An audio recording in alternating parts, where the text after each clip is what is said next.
अस्सलाम वालेकुम। इस वीडियो में हम राइबोसोम को डिस्कस करेंगे।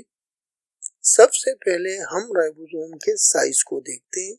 राइबोसोम का जो साइज है वो है 20 नैनोमीटर इन डायमीटर, यानी डायमीटर के लिहाज से इसका साइज होता है 20 नैनोमीटर। सबसे पहले राइबोसोम को ऑब्जर्व किया था क्लाउडी ने 1941 में, लेकिन उसने राइबोसोम को टर्म दिया माइक्रोसोम का, ये आप याद रखिएगा। यानी उसने टर्म राइबोसोम इसको नहीं दिया, माइक्रोसोम दिया, यानी स्मॉल बॉडी। फिर पैलेड ने इसको टर्म दिया राइबोसोम का। राइबोसोम का डिटेल स्ट्रक्चर हमारे पास 3 साइंटिस्ट ने दिया था। एक था रेमा, दूसरा था यूनाथ और तीसरा था स्टेड्स। इन तीनों ने राइबोसोम का स्ट्रक्चर अपने कंबाइन इफेक्ट से दिया और ये इतनी बड़ी डिस्कवरी आप कहें या काम था कि इनको नोबेल प्राइज मिला 2009 में। यानी इन 3 साइंटिस्ट को राइबोसोम का स्ट्रक्चर डिफाइन करने पे नोबेल प्राइज मिला। राइबोसोम के फंक्शन क्या है? अगर हम फंक्शन को देखें तो ये प्रोटीन सिंथेसिस में रोल प्ले करता है, ये इसका फंक्शन हुआ। इसका लोकेशन क्या है? अगर हम लोकेशन के लिहाज से देखें तो राइबोसोम हमारे पास 2 जगहों पे मौजूद होंगे। या तो रफ एंडोप्लाज्मिक रेटिकुलम पे ये मौजूद होगा। रफ एंडोप्लाज्मिक रेटिकुलम के हवाले से हमने पढ़ा था कि जो सिस्टर्ने होते हैं उसके ऊपर राइबोसोम मौजूद होते हैं। दूसरा ये है कि ये फ्री फॉर्म में मौजूद होता है। कहाँ पे? साइटोप्लाज्म में।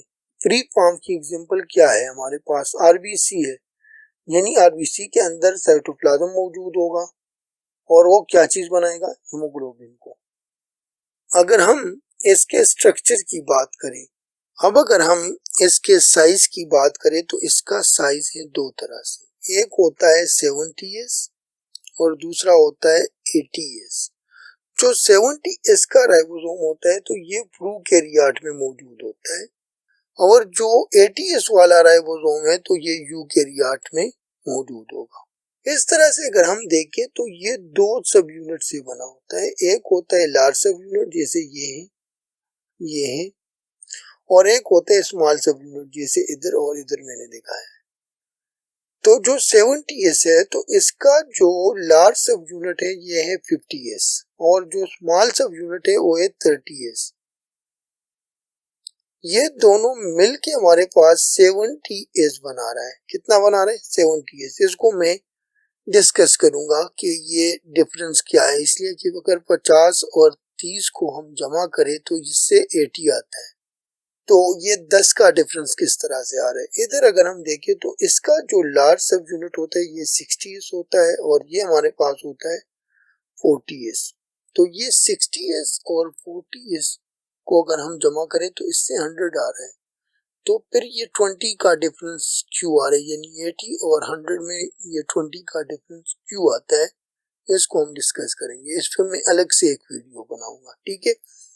बाकी अगर हम इसके साइज को देखें ओवरऑल तो ये 150 एंगस्ट्रॉम है और ये 250, यानी ये बड़ा होता है जैसे इधर से भी वाजे है और ये छोटा होता है।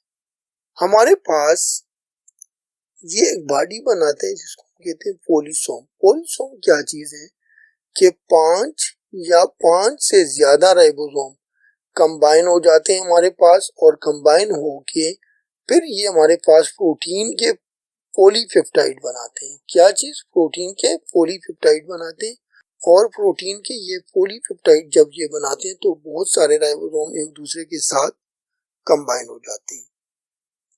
इसको, ये जो बहुत सारे राइबोसोम कंबाइन हो जाते हैं, इसको टर्म दिया गया है पोलिसोम का।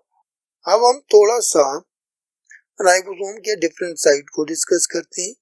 तो ये देखें, ये 2 चीजों से बना है, एक है लार्ज सब यूनिट और एक है स्मॉल सब यूनिट। ये तो क्लियर है। हमारे पास ये दोनों एक दूसरे के साथ कंबाइन होते हैं किसके थ्रू, मैग्नीशियम के थ्रू। ये बहुत इंपॉर्टेंट बात है एमसीक्यूज के लिए और ये आप लोगों को याद रखनी है, ठीक है। यानी ये मैग्नीशियम के थ्रू ही कंबाइन होते हैं। अब ये लार्ज सब यूनिट और स्मॉल सब यूनिट क्या काम करते हैं, तो हमारे पास जो स्मॉल सब यूनिट होता है ये मैसेंजर आरएनए को होल्ड करता है। यानी प्रोटीन सिंथेसिस के दौरान मैसेंजर आरएनए की जरूरत होती है। ये जब टॉपिक आएगा हम डिटेल में डिस्कस करेंगे, लेकिन इधर सिर्फ इतना याद रखिए कि ये स्मॉल सब यूनिट जो होता है ये मैसेंजर आरएनए को होल्ड करता है। अब लार्ज सब यूनिट की अगर हम बात करें तो उस पे 3 बाइंडिंग साइट है, एक है ए साइट, एक है पी साइट और एक है ई साइट। अब अगर हम बात करें इन तीनों साइट की, तो जो एक साइट होता है उस पे ओ ट्रांसफर आरएनए आता है। इधर मैंने नहीं लिखा तो आप लोग इधर नोट कर ले, ये ट्रांसफर आरएनए की हम बात कर रहे हैं, ठीक है। ट्रांसफर आरएनए, ये मैं मजीद क्लियर करता हूँ, ये देखिए ट्रांसफर आरएनए की बात हो रही है। यानी वो ट्रांसफर आरएनए आएगा जिसपे हमारे पास क्या है, एक्टिवेटेड अमीनो एसिड मौजूद है, ये ए साइट पे आएगा।